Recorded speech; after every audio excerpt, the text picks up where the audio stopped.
perkuliahan hari ini untuk mata kuliah database server ya. Nanti akan saya jelaskan mengenai kontrak kuliah kita selama 1 semester, kemudian mengenai database server atau pengantar ya awal ya. Untuk pertemuan pertama itu akan saya jelaskan mengenai database server itu apa dan sejarahnya bagaimana, nanti akan saya terangkan untuk pertemuan hari ini ya. Yang sebelumnya tentunya akan saya jelaskan adalah kontrak kuliah kita dan juga tata cara kita dalam melakukan perkuliahan 1 semester ini, pengumpulan dan lain sebagainya bagaimana akan saya jelaskan. Oke, saya rasa mungkin sudah siap ya untuk menerima perkuliahan untuk hari ini, mata kuliah database server. Langsung saja ya, untuk yang belum bergabung segera bergabung, yang sudah silahkan diperhatikan seperti itu ya. Oke, yang kita mulai saja langsung ya. Untuk kontrak kuliah sendiri itu ada yang namanya untuk nama mata kuliahnya adalah database server untuk semester 3 ya. Untuk saat ini pengampu untuk nama saya sendiri ya. Bagi yang sudah kenal mungkin udah ada yang kenal, atau kalau memang belum, salam kenal untuk semua teman-teman untuk kelas mata kuliah database server untuk semester 3 ini ya. Untuk email saya, ini email dari universitas ya. Untuk WA-nya tentunya kalian sudah punya di masing-masing siakat, itu sudah tampil ya untuk kontak saya ya. Nah, untuk penilaian akhir nanti ada absensinya 50%, tugas 20%, UTS dan UAS saya ambil 30% dari untuk penilaian nantinya ya. Seperti itu ya, untuk maksimal 4 kali diusahakan ya.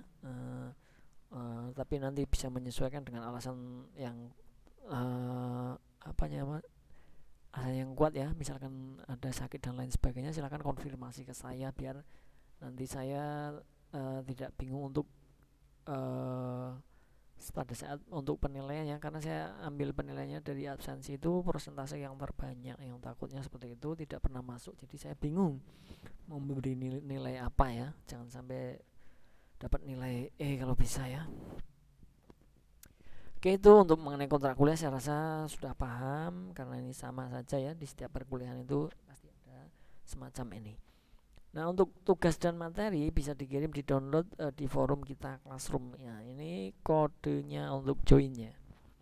Jadi nanti materi yang saya sampaikan ya saya masukkan di Classroom, kemudian untuk tugas ya saya buatkan folder di Classroom untuk kalian pengumpulan. Kemudian UTS, ujian UTS dan UAS juga ada di pengumpulannya di Classroom, seperti itu ya. Kalau memang nanti ada tugas tertentu berbasis kompetensi atau CBT ya, itu beda lagi, nanti saya infokan kembali ya. Oke, silakan dicatat ya untuk kodenya PMI UNO 2. PMI UNO 2 ya, ini mudah ya diingat. Silakan kalian join, segala sesuatunya nanti saya informasikan ada di Classroom, di forum kita ini. Jadi mengenai materi yang saya sampaikan setelah pematerian seperti ini baru akan saya upload di Classroom ya. Per tiap pertemuan itu saya share di Classroomnya. Silakan ya untuk dicatat. Mungkin saya beri waktu beberapa menit agar yang lain juga yang baru datang mungkin bisa join ya. Untuk kode mata kuliah database server ini dengan kode mata kuliah 3 VE 207 ya. Silakan, kodenya seperti itu, PMI UNO 2.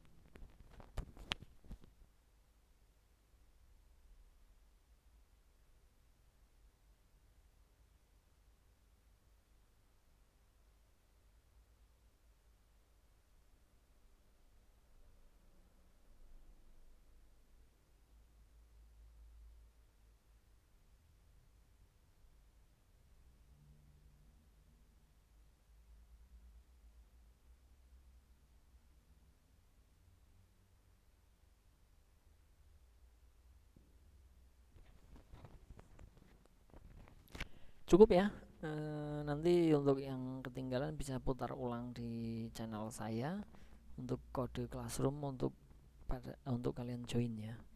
Kita langsung ke materi saja mengenai database server ya, daripada kita langsung selesai kan sayang ya waktunya. Kita lanjut saja untuk mengenai materi pertama atau pertemuan pertama. Yang pertama ada asal mula istilah database. Nah, tentunya kalian tahu ya database itu apa untuk kalau sudah semester 3 ya. Berawal dari ilmu komputer, meskipun kemudian artinya semakin luas memasukkan hal-hal di luar bidang elektronika, artikel mengenai database komputer ya. Nah, catatan yang mirip dengan database sebenarnya sudah ada sebelum revolusi industri, yaitu dalam bentuk buku besar, kwitansi, dan kumpulan data yang berhubungan dengan bisnis. Nah, itu sebenarnya sama seperti itu ya, dengan buku besar di suatu organisasi atau perusahaan dulu awalnya sebelum ada revolusi industri. Kemudian juga kwitansi. Nah, kalau kwitansi memang masih banyak digunakan ya, karena tergantung perusahaan ataupun usahanya ya. Kalau usahanya masih kecil, kenapa harus menggunakan database? Itu mungkin menurut mereka itu belum perlu ya. Kalau sudah berbasis database seperti ini itu yang sudah agak besar ya, dan mungkin tidak secara manual di buku tulisan atau kwitansi ya, dan kumpulan yang mengenai untuk data bisnis ya. Definisi database atau basis data menurut para ahli kumpulan file-file yang saling berelasi. Jadi file-file yang direlasikan dalam suatu database. Relasi tersebut ditentukan dengan kunci dari tiap file yang ada untuk digunakan dalam satu lingkup perusahaan atau instansi. Ini menurut Kristanto 94. Kemudian ada kumpulan file data yang terorganisasi, terintegrasi, dan bisa dipakai bersama menurut CJDET 81. Ini ternyata 81 sudah ini ya, mengenai database-nya itu sudah canggih mungkin. Kemudian kumpulan rekaman data berbagai tipe yang memiliki relasi satu sama lain, Martin 1977. Sekumpulan data terorganisasi untuk melayani banyak aplikasi secara efisien dengan memusatkan data dan mengendalikan redundansi data. Kenneth J. Loudon, Jane Pond Leiden 2010. Nah, itu adalah beberapa definisi daripada database atau basis data menurut para ahli ya. Masih banyak lagi, kalau mau lebih tahu mungkin bisa kalian cari referensi terkait ya mengenai definisi database atau menurut para ahli yang ada di dunia ya. Definisi untuk database atau basis data ya adalah sekumpulan informasi yang diatur dalam cara tertentu sehingga sebuah program komputer dapat dengan cepat memilih data yang diinginkan. Nah, basis data dapat diibaratkan sebagai sistem pengarsipan elektronis. Basis data tersebut terdiri dari field, record, dan file. Nah, field adalah item tertentu dari informasi, record adalah sekumpulan filenya. Kemudian file adalah kumpulan recordnya. Ini bisa kalian pahami ya. Jadi ada beberapa tadi, ada field, record, dan file. Ini untuk field sendiri adalah item tertentu ya, seperti kalian membuat sebuah database di MySQL maupun di Access itu sama ya, ada filenya. Dia adalah item tertentu dari informasinya. Kemudian biasanya kita recordkan. Record adalah sekumpulan file-file tersebut. Nah, kita masukkan untuk recordnya berdasarkan misalkan nama, tanggal lahir, alamat. Nah, itu adalah file-filenya. Jadi untuk record itu adalah sekumpulan dari file-file tersebut ya, isinya. Nah, kemudian file adalah kumpulan recordnya. Jadi setelah kalian merecordkan atau memasukkan data tersebut, nah, itu sudah dalam bentuk file ya, atau berbentuk file. Paham ya? Antara file, record, dan file itu saya rasa mudah dipahami. Itu adalah definisi untuk database.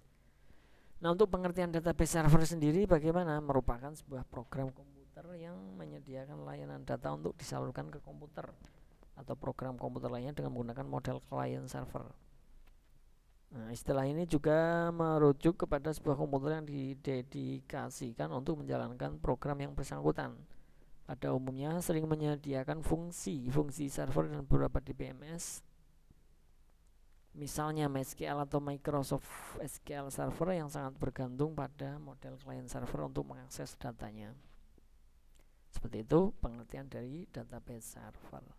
Nah, jenis database server itu apa saja? Yang pertama ada MySQL, ada Relationship Database Management System atau RDBMS, kemudian ada Microsoft SQL Server, ada DBase, Clipper, dan Firebase. Ini beberapa jenis dari database ya.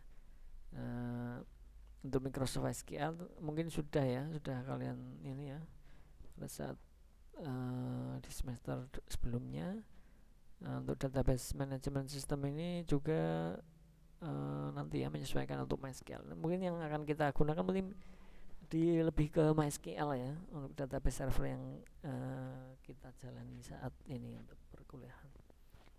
Komponen sistem basis data atau database merupakan sistem yang terdiri atas kumpulan file atau tabel yang saling berhubungan dengan database management system atau DBMS yang memungkinkan beberapa pemakai untuk mengakses dan manipulasi file-file tersebut. Nah, dalam sistem basis data memiliki beberapa komponen, ada perangkat keras hardware-nya ya, komputernya dan lain sebagainya. Intinya yang perangkat keras, kemudian sistem operasi, operating system, menggunakan sistem operasi apa itu menyesuaikan di komputer atau laptop kalian. Kemudian ada basis data atau database. Jadi komponennya seperti itu, harus ada komputer atau hardware-nya, kemudian ada sistem operasi atau software-nya, barulah kita buat database-nya. Konsep dasar database adalah kumpulan dari catatan-catatan atau potongan dari pengetahuan. Sebuah database memiliki penjelasan terstruktur dari jenis fakta yang tersimpan di dalamnya. Nah, penjelasan ini disebut skema. Skema menggambarkan objek yang diwakili suatu database dan hubungan di antara objek tersebut. Ada banyak cara untuk mengorganisasi skema atau memodelkan struktur database. Ya, ini dikenal sebagai database model atau model data. Itu adalah konsep dasar database. Nah, perangkat pembuat database-nya apa saja? Database dapat dibuat dan diolah dengan menggunakan suatu program komputer, yaitu yang bisa disebut dengan software atau perangkat lunak ya. Software yang digunakan untuk mengelola memanggil query database disebut database management system atau DBMS, atau juga diterjemahkan dalam bahasa Indonesia berarti sistem manajemen basis data ya, untuk memanage database tersebut ya.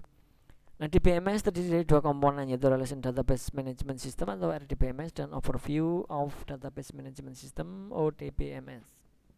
RDBMS meliputi Interface Driver, SQL Engine, Transaction Engine, Relation Engine, dan Storage Engine. Nah, untuk sedangkan ODBMS meliputi Language Driver, Query Engine, Transaksi Engine, dan Storage Engine. Seperti itu ya, bisa membedakan. Fungsi database server dapat menyimpan semua data organisasi di suatu lokasi, meningkatkan keamanan data, menyediakan layanan database management service di mana data tersusun dengan cara tertentu sehingga meningkatkan pencarian dan pengambilan data. Klien dapat mengakses data yang tersimpan di database server dalam satu waktu tanpa saling mengganggu satu lainnya. Jadi ini enaknya seperti itu ya. Kenapa? Karena sudah terkoneksi di server. Namanya juga database server ya. Jadi pada saat database tersebut saya buka di sini, juga bisa dibuka di tempat kalian dengan waktu yang bersamaan, dengan catatan tahu hak aksesnya ya dalam database tersebut ya. Mungkin untuk login, untuk masuk ke dalam database tersebut menggunakan apa, nah itu dengan catatan seperti itu. Nah, itu namanya fungsi dari database server itu seperti itu ya. Dan itu tidak mengganggu satu sama lain. Di sini tidak, walaupun saya di sini membuka database tabel A, kemudian di situ kalian membuka tabel B maupun C, itu tidak akan memperlambat sistem dan tidak ada ini ya, intinya tidak mengganggu seperti itu. Sama saja pada saat kita mengakses di sini dan di situ ya. Cara kerja database server memiliki model client server ya. Client server dapat diartikan sebagai model dari suatu sistem yang membagi proses sistem antara server yang mengolah database dan klien menjalankan aplikasi. Database server mengurangi beban akses data oleh klien pada server. Nah, database dapat diakses oleh beberapa klien secara bersamaan, di mana data yang diakses hanya atau diubah berdasarkan di suatu sumber yang database server. Nah, server tersebut diakses baik melalui suatu front end dan yang berjalan di komputer menggunakan menampilkan data yang diminta atau back end. Jadi front end ini adalah yang berjalan ya di komputer pengguna yang menampilkan data yang diminta ya. Nah, kemudian untuk back end-nya adalah yang berjalan pada server dan menangani tugas-tugas analisis data dan penyimpanannya. Itu cara kerja dari database server. Selesai ya untuk pertemuan pertama, cukup seperti itu saja. Mengetahui mengenai tentang database server itu apa, cara kerja dan lain sebagainya sudah saya jelaskan. Silahkan untuk materi bisa di-download di forum kita ya, di Classroom. Tentunya harus join dulu baru bisa mendownload. Dan untuk semisal yang saya jelaskan itu mungkin kurang lengkap, itu bisa kalian cari referensi terkait mengenai database server, pengantar database server ya. Itu bisa ditambahkan mungkin untuk sebagai pengetahuan kalian masing-masing ya, biar lebih paham. Oh, ternyata database server itu untuk penjelasannya yang lebih detail itu seperti ini. Boleh, tidak apa-apa. Silahkan ambil referensi dari mana saja. Yang terpenting mengenai hal yang saya sampaikan tadi, seperti itu. Oke, cukup ya untuk hari ini. Terima kasih untuk teman-teman semua yang sudah hadir dalam perkuliahan hari ini untuk pengantar dan kontrak kuliah database server ya, untuk pertemuan awal, pertemuan perdana di mata kuliah database server di semester 3. Mungkin cukup seperti itu saja. Silahkan kalian dikembangkan ya. Untuk minggu depan akan saya jelaskan mengenai hal yang lain mengenai tentang database server lainnya ya, seperti itu. Terima kasih. Saya akhiri. Wassalamualaikum warahmatullahi wabarakatuh. Salam sejahtera untuk kita semua. Selamat belajar, selamat beraktivitas. Terima kasih.